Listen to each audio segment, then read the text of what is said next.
Our trauma pager went off, and we were told about a gunshot wound to the abdomen, a patient that was actually brought into Miami Valley South Hospital. The first words I heard was, "Mom, you need to sit down. I have something to tell you." And I said, "What is it?" And he said, "Angie's been shot."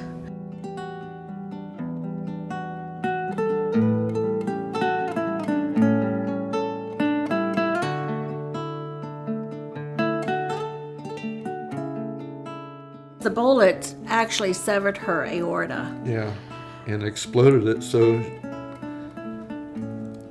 It did a lot of damage. By all measures, she was dead. She had no blood pressure and no palpable pulse, and was unresponsive to any stimuli. All I did that day was pray that I was able to say hi to her or goodbye to her. And I'm sorry.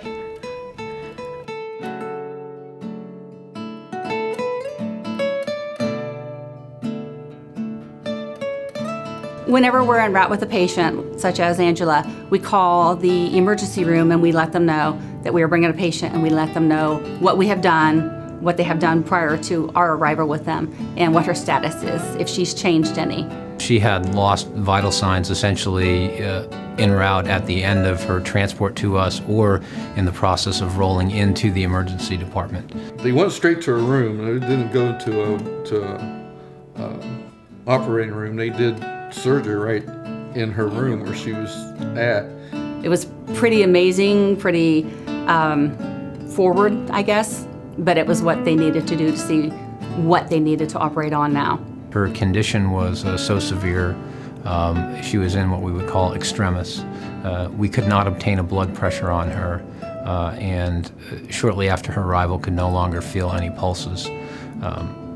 Any delay in trying to get her taken care of would have changed her outcome to where she would have died.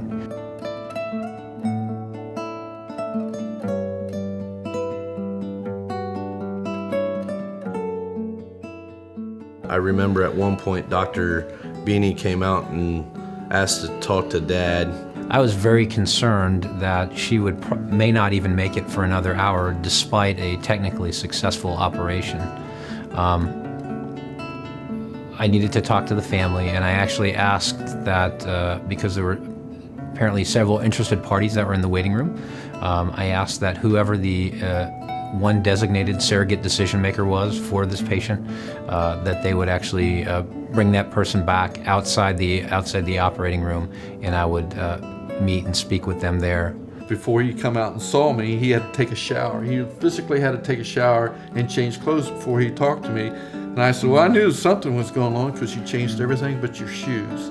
And his shoes were gray, was it clogs? Mm-hmm. And when I saw them, they were scarlet clogs. I introduced myself and told him who I was. He said that he was her dad. And the first thing I said is, she's alive for now.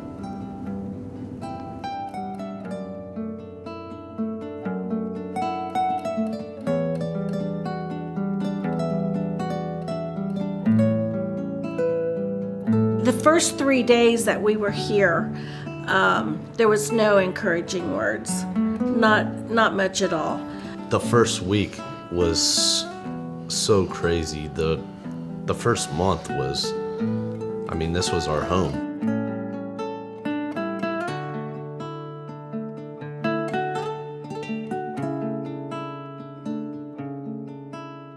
Yes, yes. And that, when they once took they the took tube, that tube out, man, she leaps and bounds. Yes. Leaps and bounds. yes, Obviously, when people are able to talk and interact and move around and partake in what's going on with them and have some autonomy again for the first time in weeks or months, they do better.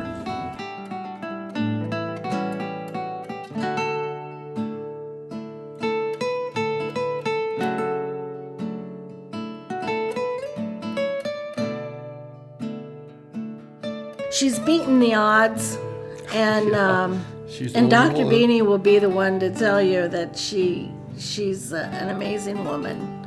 I didn't want to work on learning how to live in a wheelchair. I wanted to learn how to get my life back. Angela is extremely remarkable.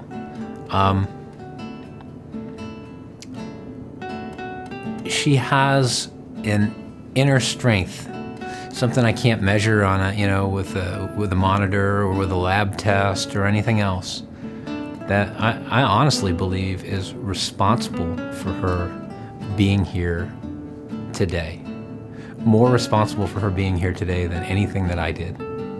I looked at my mom and was like, I wonder if I can crawl.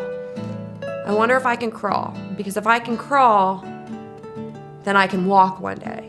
Because that's how it starts. It starts with crawling.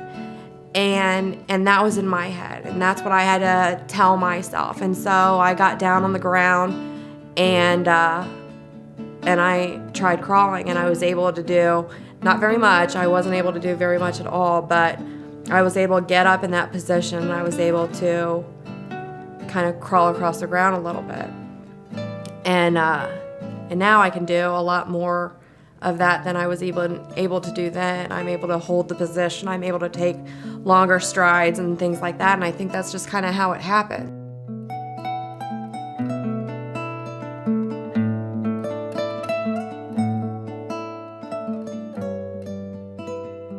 I really truly think she's a miracle that she survived. Between everybody involved in her care, from day one that it happened until the end, she's just a walking miracle. I know that I'm very lucky to be alive. I mean, what do you say to somebody that saved your daughter's life? How many times can you thank them? I sort of approach things from a standpoint of if that was my daughter, how would I want her taken care of? And how can you not be passionate about that? How can you not be passionate about that job? This hospital is her lifesaver.